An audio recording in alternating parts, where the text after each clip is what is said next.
Hey, church family. I want to look at one of my favorite moments in the Bible, and I hope that it's encouraging for you. So this past week, we celebrated Easter, which in the Gospels and really the whole Bible is the climax, right? And after the resurrection, Jesus appears to his disciples a few different times that we see. And one of those times is recorded in John chapter 21, and that's what we're going to look at. I'm going to paraphrase the first part, and then we'll pick up midway through. So after the resurrection, Jesus' disciples, they hang out in Jerusalem for a little bit, but then eventually they go back to Galilee, to where they're from. And it kind of seems like they don't really know what to do now. And it's just kind of understandable, like, what do you do after the resurrection? So one day Peter says, I'm going to go fishing. And a bunch of other disciples said, we'll come too. So they're out fishing on a boat, and they're out all night long, and it says that they don't catch anything. Which, if you've ever been in that position, I certainly have, fishing where you fish for forever and don't catch anything. It's super annoying, frustrating. So they're out there. Eventually, it's dawn now, and this guy from the beach starts yelling at them in the boat. And he's like, you can kind of picture how this moment goes down. He says, "Hey, have you caught anything?" They're like, "No, we haven't caught anything." He's like, "Hey, why don't you try throwing your nets on the other side of the boat?" And they're like, "Who is this guy? Like, on the other side, like that's going to do anything?" He's like, "No, for real, do it." Like, all right, fine.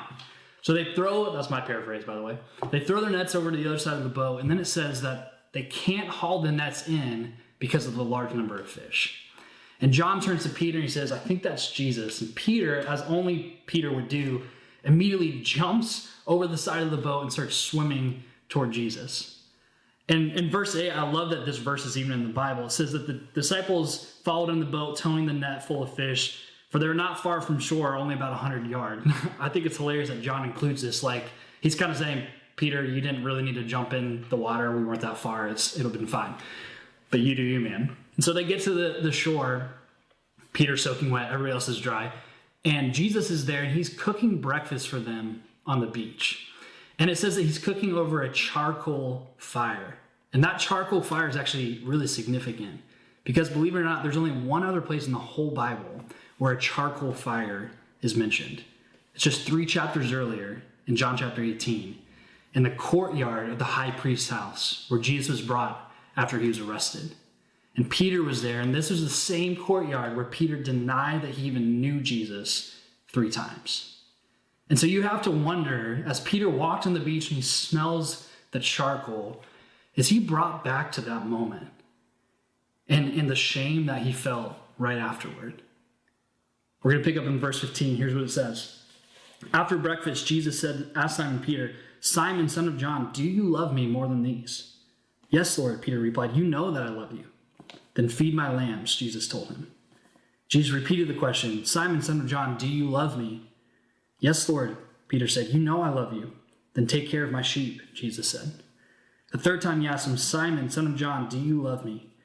Peter was hurt that Jesus asked the question a third time. He says, "Lord, you know everything. You know that I love you." Jesus said, "Then feed my sheep."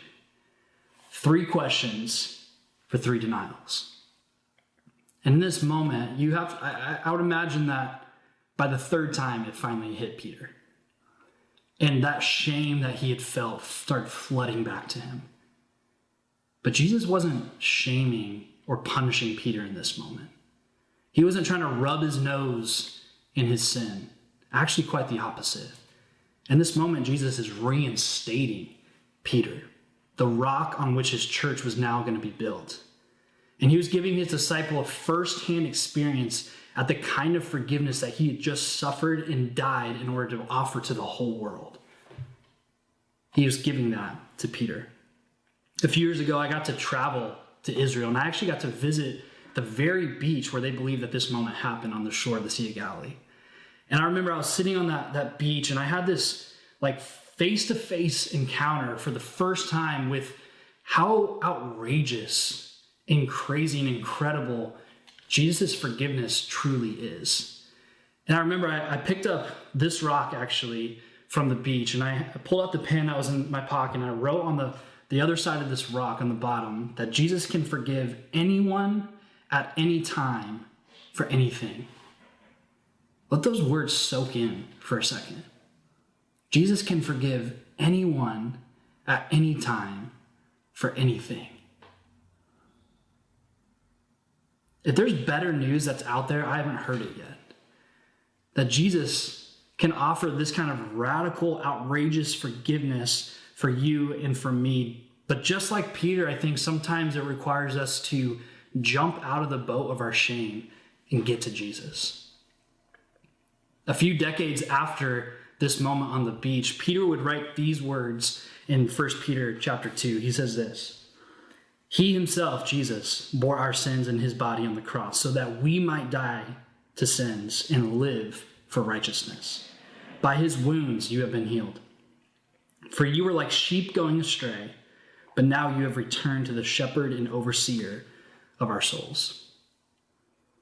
Jesus wasn't done with Peter, and he's certainly not done with us. And even when we fall short, even when we get stuck in the same sin over and over again, even when it seems like we're drowning in our own shame, the forgiveness and love of Jesus is always there for us. And Jesus will meet us in our sins and forgive us and send us back out to live in his righteousness, because he can forgive anyone for anything at any time. Be blessed and encouraged by those words today, family.